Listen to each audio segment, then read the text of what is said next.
Matrix MDQ. Dos guerras mundiales. 3 lupas, 5 continentes, 7 plagas, 1000 historias. Un programa. Vuelta por el universo. Todo lo que pasa sobre la Tierra.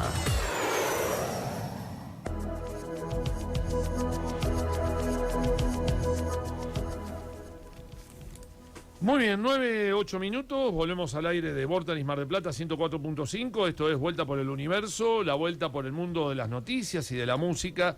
Les recordamos que nos pueden ver y escuchar a través de www.vorterixmardelplata.com.ar y que hay una línea de WhatsApp, que ahí la estamos viendo en pantalla, 223-548-1045. Bueno, hablamos de uno de los gigantes del Asia, como Japón. Y ahora vamos a hablar del otro león que se despertó hace ya un tiempo atrás, del otro gigante asiático. Me estoy refiriendo a China, y para eso vamos a entrevistar a Sebastián Jules, que es sociólogo y especialista en este país. A las 9-8 minutos lo recibimos del otro lado de la pantalla. ¿Cómo te va, Sebastián? Buenos días, Marcelo Rojas te saluda. ¿Cómo estás? Hola, Marcelo, muy bien. Un gusto estar acá, un saludo ahí para todo el equipo. Bueno, estábamos hoy en los títulos de etapa, tirando algunos adelantos, y yo, por ejemplo, leía y decía, ¿qué efectos provocó o provocará en la economía global y en las principales bolsas del mundo la debacle del gigante Evergrande? Bueno, sí, es un tema muy complejo, muy actual, muy complejo, digo, porque involucra lo que es la economía financiera, que ya es un tema con bastantes grises y bastantes nubes de humo, viste que es difícil a veces ver bien qué está pasando, pero bueno, se trata de una empresa de una dimensión importante, una empresa grande de China que tiene la mayor parte de sus negocios en el ámbito de la construcción, de los servicios inmobiliarios, y que en los últimos años se ha ido diversificando hasta incluir desde casinos, todo el negocio de juego, construcción de islas artificiales, compró un equipo de fútbol y está construyendo un estadio de última generación en China, pero también los vehículos eléctricos. Es decir, es una empresa muy grande. Se habla de que en total representa el 2% del PBI chino, que uno lee 2% y no le parece demasiado a priori, pero bueno, una sola empresa representa el 2% del PBI de China, que es el PBI de Sudáfrica, por poner una comparación. Y que esta empresa entre de alguna manera en la posibilidad de quiebra, bueno, puede representar un cimbronazo, porque esta empresa de construcción tiene a su vez deudas con bancos, a su vez maneja, digamos, otros negocios subsidiarios, secundarios, como compras de insumos, que, bueno, se verían afectados en el caso de que esta empresa quiebre, o que se ve imposibilidad de pagar sus deudas, y además sabiendo que, bueno, también hay muchas familias con sus hogares en juego, que a su vez si esta empresa quiebra y vende todas las viviendas que está construyendo, se rematan a bajo precio, eso también impacta sobre el resto del sector inmobiliario, que se ve imposibilitado de vender. Claro. Ahora te pregunto, Sebastián, ¿China está lo suficientemente robustecido como para amortiguar este golpe? Bueno, eso es lo que se está debatiendo ahora. Justamente esa es la pregunta que se está haciendo el mundo, pero que también se está debatiendo al interior del Partido Comunista de China. ¿Qué hacemos frente a la crisis de Evergrande? Digamos, hay toda una línea del partido que dice, vayamos a rescatarla, es decir, démosle la plata que necesita para hacer frente a sus deudas, y hay otro sector del partido que dice, quedémonos con la empresa, digamos, vayamos y la compramos, digamos, porque el negocio inmobiliario, los servicios inmobiliarios es un tema que está cobrando bastante importancia en China, sobre todo porque hay una demanda muy fuerte de la clase media del acceso a vivienda, digamos. El acceso a la vivienda en China es muy caro, es un problema de los jóvenes muy importante, que no pueden acceder a vivienda, que incluso se habla de que impacta, por ejemplo, en la política del hijo único, entre otras razones. Las causas que las parejas chinas no quieran tener más de un hijo es porque no tienen posibilidad de acceder a la vivienda apropiada para cuidar a sus más de un hijo. Entonces, bueno, el negocio inmobiliario ha sido producto de la especulación de estas grandes empresas, y eso ha impactado en la población. Entonces hay un sector del partido más radicalizado que dice, comprémoslas y que el Estado maneje el sector inmobiliario. Sebastián. No, Sebastián, quería preguntarte justamente, porque dijiste algo muy bien, ¿no? Acertado, el ascenso de la clase media estos últimos años de China, que está absorbiendo, digamos, la moda y la que es la economía occidental prácticamente, ¿no? Inclusive hasta ha cambiado los hábitos de comida, ¿no? Porque hoy consume más carne vacuna, no sé, más lo que consume el hombre en Occidente. Mi pregunta es, la quiebra de este capital financiero, ¿corre peligro de arrastrar otras empresas de menor envergadura en China, por ejemplo? Y por supuesto, porque esta es una de las empresas más grandes de China, es una de las empresas más grandes del sector de la construcción, y obviamente o sea, esta situación lo que ha destapado es la política de especulación que existe en el sector inmobiliario chino, digamos, que es bastante grande y que amenaza a Evergrande, pero también a todas otras empresas que, digamos, manejan las mismas formas en el servicio financiero. Entonces, claro, hoy todo el sector financiero de China está de alguna manera bajo la lupa de Occidente, pero también bajo la lupa del propio gobierno chino. Es decir, opa, ¿qué está pasando acá para que una empresa con vencimientos de 100.000 millones de dólares, que, o sea, a uno, digamos, que vive del mes a mes, le parece un montonazo, pero para estas empresas tampoco es tanto 100.000 millones de dólares, porque tranquilamente una empresa de estas características podría hacer frente. Ahora que esta empresa no pueda pagar esto, bueno, ¿qué está pasando con el resto de las empresas? Pero a su vez, bueno, esto también impacta en las otras empresas que se benefician de la construcción, que venden insumos a las empresas de construcción, a todo el consumo que se genera alrededor de la construcción, y si todo eso cae, obviamente también puede caer el salario, también puede haber inflación, digamos, también esto puede tener efectos negativos sobre la economía cotidiana, en principio China, pero también algunos hablan de que este también tenga algunos impactos en Occidente. Sí, sí, sin duda, si hay una caída de la economía china, eso va a impactar en Occidente por una reducción de la demanda de este país. Sebastián, te pregunto, te saco un poquito del tema económico, porque uno de los temas de la semana fue el acuerdo de defensa firmado entre Estados Unidos, Gran Bretaña y Australia, que bueno, tensó la relación con Francia, pero también tensó la relación con China, sobre todo en este acuerdo que Australia lo pone en una posición un poco incómoda. ¿Cómo abordó China esto? Y después, si podés también un poco, cómo se está planteando la estrategia de defensa china en la región. Bueno, primero China lo tomó con cautela y sabiendo que esto es parte de una estrategia más general del nuevo gobierno de los Estados Unidos de contención hacia China. Es decir, si los sectores más conservadores de Estados Unidos representados en el Partido Republicano, con los Bush, con los Trump, los Pompeo, digamos, todo el gobierno anterior estadounidense tenía una política más de acorralar comercialmente a China y de centrar su política bélica en Medio Oriente, Biden ha sacado su cabeza de Medio Oriente y la ha puesto en lo que él llama el Asia-Pacífico o el Indo-Pacífico. Y ahora está intentando reforzar sus alianzas con socios como Australia, como Japón, como la India, incluso como Taiwán. Digamos, está enfocando gran parte de su estrategia en ese marco, digamos, las visitas a Taiwán, las visitas a Japón, el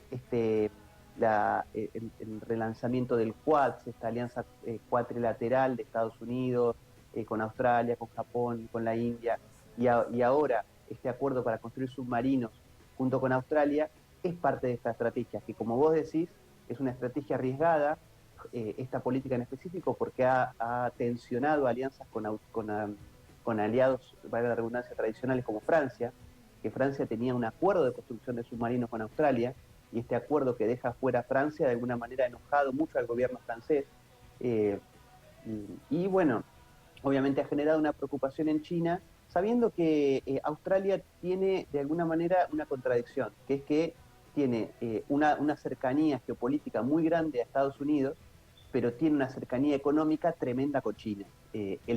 Un tercio del comercio exterior de Australia es con China. Y eso es algo que Australia no lo puede romper de un día para el otro. Claro. El 33% del comercio de Australia es con China. Y no solo eso, sino que el comercio es tremendamente superavitario. 58 mil millones de dólares de superávit tiene, casi un préstamo del FMI con Argentina por año, o un poco más en realidad, de superávit anual solo con China. Entonces Australia, que ya ha tenido otras políticas, como por ejemplo suspender contratos que tenían que ver con la iniciativa de la Franja y la Ruta, o declaraciones acerca de los derechos humanos en China, digamos, todas políticas que han molestado al gobierno chino. El gobierno chino también lo mira con cautela porque sabe que tiene una ligación económica muy fuerte con Australia, y que esta estrategia de alguna manera hay que ver hasta dónde puede llegar a avanzar, hasta dónde puede materializarse esta construcción de submarinos, sabiendo que el gobierno de Biden también tiene una situación de empantanamiento político al interior de Estados Unidos. Hace algunas semanas Biden lanzó un plan que era Build Back War Better, o sea, construyamos juntos un mundo mejor, que era tipo la ruta de la seda de Estados Unidos, pero hoy está empantanada en el Parlamento porque los republicanos no se la aceptan, y hay que ver si los republicanos aceptan también dar marcha adelante con la construcción de este submarino. Es decir, la situación de Estados Unidos es muy compleja, la situación de Australia está en el medio entre dos gigantes. Estados Unidos, incluso hay politólogos como Mearsheimer, estadounidenses, que le han dicho, ojo con lo que van a hacer, porque Estados Unidos se puede enojar, y a su vez China dice, bueno, si ustedes se pasan un poco de la línea, nosotros tenemos de dónde agarrarnos. Entonces, bueno, digamos, Australia camina entre esa tensa situación entre las dos potencias. Sí, me quedé pensando Australia y el libre comercio en todo lo que es la cuenca del Pacífico, ¿no? Australia es una potencia, digamos, importante, sobre todo regional. Ahí viene el problema de los intereses entre Estados Unidos, que hoy levantó sus barreras arancelarias, y una China que, bueno, justamente busca el libre cambio, ¿no? Pensar en un liberalismo parecido a lo que pregonaba Adam Smith en algún momento, por decirlo de alguna manera. En eso Australia, por eso queda en el medio, ¿no? Si seguimos con la política económica liberal o de libertad económica con China, o seguimos con Estados Unidos. Ahí está el conflicto de intereses económicos. No sé cómo lo ves vos. ¿Con quién se va a quedar Australia? Vos tocaste un tema que es súper importante, que es, bueno, estos acuerdos de comercio que tiene Australia con la región, y uno de los más importantes que se firmó recientemente es el RCEP, digamos, el acuerdo de libre comercio libre comercio, por llamarlo de alguna manera, porque es mucho más que un acuerdo de libre comercio, es un acuerdo de cooperación comercial entre los países de la región. Y que es importante porque incluye a Australia, incluye a Corea del Sur, incluye a Japón, pero también incluye a China, incluye a Nueva Zelanda y a todos los países del sudeste asiático. Claro. Es decir, es un acuerdo fenomenal en términos económicos y que incluye a potencias geopolíticas que han estado distantes. Un acuerdo comercial que reúna Japón con China o Australia con China, de alguna manera hizo preocupar a los estrategas norteamericanos de, bueno, porque nosotros estábamos empujando, cuando digo nosotros, digo todo el ala demócrata del gobierno estadounidense, porque Biden había empujado el TTP con los países de la región, sí, con todos estos, menos China. Cuando asume Trump se aleja del TTP, lo dinamita, digamos. Estos países igual eligen continuar con las negociaciones, digamos, ralentizarlo, pero continuar. A todo esto emerge la posibilidad del RCEP, que todos los países firman, aunque todavía está en proceso de ratificación, pero ya China lo ha ratificado y Japón lo ha ratificado, es decir, dos países que han estado históricamente enfrentados han ratificado el acuerdo junto con algunos países del sudeste asiático, y ahora también se da el caso de que, además de todo esto, China propone formalmente ingresar al nuevo TTP sin Estados Unidos, lo cual tampoco es mal visto por los socios de la región. Entonces, bueno, acá, como decíamos recién, hay una situación en la que en la región hay una interdependencia y una interrelación económica muy fuerte entre todos los países de la región, que a ninguno le viene bien que se agudicen las tensiones, que se agudicen las disputas, y que haya una posibilidad de un conflicto que pase a escalas mayores por las pretensiones geopolíticas de Estados Unidos. Porque todos saben que un conflicto bélico puede impactar en sus economías. Sebastián, esta semana en la Asamblea General de las Naciones Unidas habló el presidente Xi Jinping y dijo que China va a dejar de participar en la construcción de plantas de carbón en el extranjero, teniendo en cuenta que el 70% de las plantas de carbón se financian con fondos chinos. Digo, ¿este anuncio es importante? Digo, ¿hay que celebrarlo o hay que ser cauteloso? Digo, teniendo en cuenta que en noviembre se viene la cumbre climática en Glasgow, en Escocia. No, creo que no hay que ni celebrarlo ni ser cauteloso, sino que analizarla en su contexto. Yo creo que es un anuncio importante porque creo que el problema del cambio climático es algo que fue una bandera histórica de ciertos sectores de Occidente, digamos, de ciertos sectores más liberales de Occidente, con el gobierno demócrata estadounidense a la cabeza, con la Unión Europea, digamos, con el nuevo Pacto Verde, y que de alguna manera los actores emergentes habían estado mucho más reticentes, y cuando digo actores emergentes me refiero principalmente a Rusia, que la mayor parte de su economía está basada en los hidrocarburos, pero también a China, que ha tenido un crecimiento fenomenal en base a la explotación de carbón, una economía basada en el carbón, y que la postura del gobierno chino hasta hace algunos años siempre fue: para nosotros el desarrollo económico y el bienestar del pueblo está por encima del problema del medio ambiente. Ese siempre fue históricamente la postura del gobierno chino, que ha sido muy criticada por Occidente. Es decir, bueno, bueno, porque también tenía después, China venía siendo el mayor contaminante del mundo, medido en términos reales. Ahora, si dividimos por población, digamos, porque China es el más contaminante, pero también tiene más gente. Si eso lo dividís por población, el más contaminante es Estados Unidos. Yeah. Y si lo lees históricamente, quien ha contaminado más a lo largo de la historia sigue siendo Estados Unidos.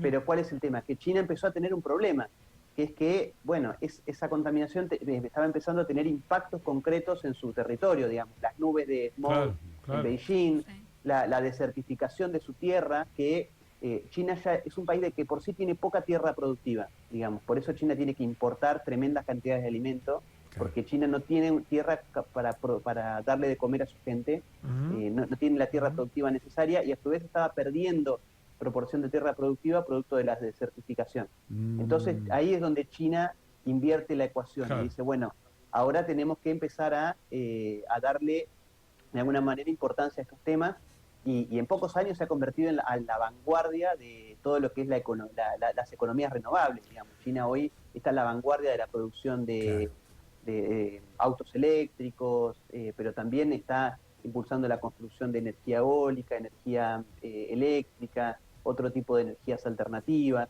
En ese marco, bueno, el año pasado China dijo, bueno, si el consenso general de Occidente es que para 2050 vamos a llegar a la neutralidad de carbono, es decir, que el carbono que nosotros emitimos es menos del que la naturaleza puede absorber, China dice, bueno, nosotros nos comprometemos a poner una fecha, pero va a ser en 2060. En 2030, dice China, es decir, de acá a 9 años, va a ser nuestro máximo pico de emisión de carbono. Y de ahí vamos a empezar a bajar hasta llegar a la neutralidad en 2060. Es decir, siendo una economía aún en desarrollo, 10 años después que Estados Unidos y Europa, nosotros nos comprometemos a llegar a la neutralidad de carbono, que es algo que, bueno, Rusia no se ha comprometido, porque todavía no tiene las capacidades de hacerlo, pero sí China, y bueno, y este anuncio de decir, bueno, a partir de ahora vamos a empezar a quitarle financiamiento a las plantas de carbón, hace ver que quizás el pico máximo de emisión de carbono llegue antes que 2030, y que, bueno, la neutralidad de carbono pueda llegar antes de 2060. Claro. Vos sabés que me dejaste pensando justamente en el ascenso de la clase media china, y bueno, el tema del alimento. En la Argentina, China busca en el Mercosur justamente los recursos alimentarios, ¿no? Acá tenemos grandes extensiones de tierra, pocos habitantes, y China busca alquilar muchas provincias, inclusive China buscan alquilar tierras. Esto viene del principio del siglo XXI, acá en la Argentina, Hay ejemplos en en la Patagonia, en la provincia de Río Negro, al sur de Río Negro, ya el 2007, no sé por cuántos años, pagando un canon, será, no sé, de tierras productivas para alimento. Para alimento. Ellos no quieren comprar las tierras como pudieron hacer los ingleses o las grandes multinacionales. Digo la Patagonia porque es uno de los lugares más buscados por potencias en el mundo, ¿no? China busca más que nada el alquiler de las tierras para, o sea, obtener el alimento necesario y bueno, y de ahí sacarlo directamente, lo procesan ellos, por ahí trabajará algún peón rural argentino, no sé, pero en ese sur creo que de la provincia de Río Negro, han alquilado 322.000 hectáreas, que representa el 40% de la tierra productiva, o más productiva de la provincia de Río Negro. Un ejemplo te estoy dando, ¿no? El tema del alimento, lo que vos bien destacaste, Sebastián, que es importante, por eso buscan estas zonas, estas partes del mundo. Pero bueno, eso es una acotación que quería agregar. Bien, bien. Bueno, vamos cerrando la entrevista con Sebastián. Seguramente en algún otro momento te vamos a volver a convocar. Sí, una última nada más que tiene que ver en realidad para relacionar. Hoy más temprano, Sebastián, entrevistábamos a Luis Argüero sobre Japón. ¿Cómo está hoy la relación entre China y Japón?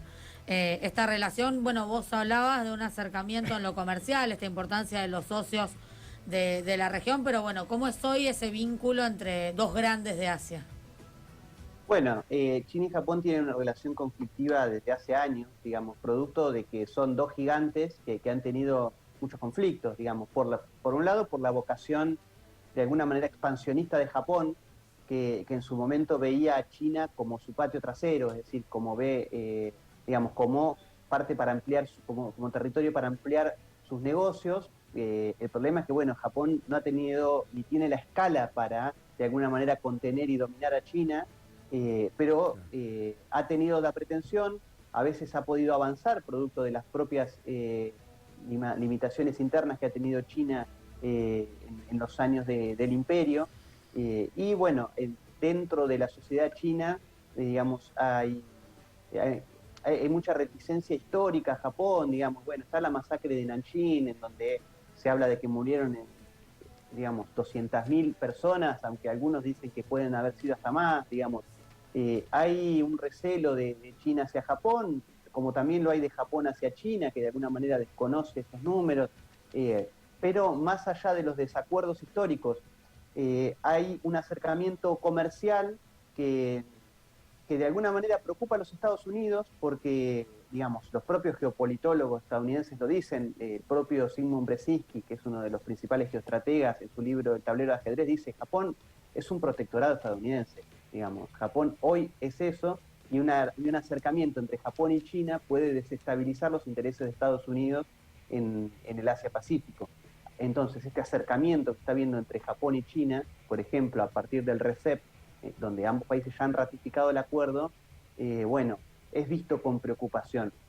Yo creo que va a haber, así como con Corea del Sur, por ejemplo, donde, bueno, hay más acercamiento histórico con China, entre Corea del Sur, Japón, digamos, los países del sudeste asiático, este acercamiento económico, producto de este acercamiento político, sobre la base de un acercamiento económico que ya existe desde hace años, augura quizás una relación que mejoren las relaciones entre los países de la región. Gracias, Sebastián. Muy bien, Sebastián Schulz, te mandamos un abrazo grande, la verdad, un especialista con mucho pedrigue de pura cepa en todo lo que tiene que ver con la actualidad de China. Así que bueno, felicitaciones, te mandamos un abrazo grande y seguramente nos volveremos a ver en algún próximo encuentro. Bueno, muchísimas gracias a ustedes, un gusto estar en el programa. Gracias, Sebastián. Gracias, Sebastián. Bueno, Sebastián Schulz, sociólogo, especialista en China, en diálogo exclusivo con Vuelta por el Universo. Se viene la música, ¿no? Se viene la música y nos vamos a la música china, una banda de rock chino, los Karse Cars, y esta canción que se llama Mogu Mogu. Yo pensé que me pedías a poner los vándalos chinos. No.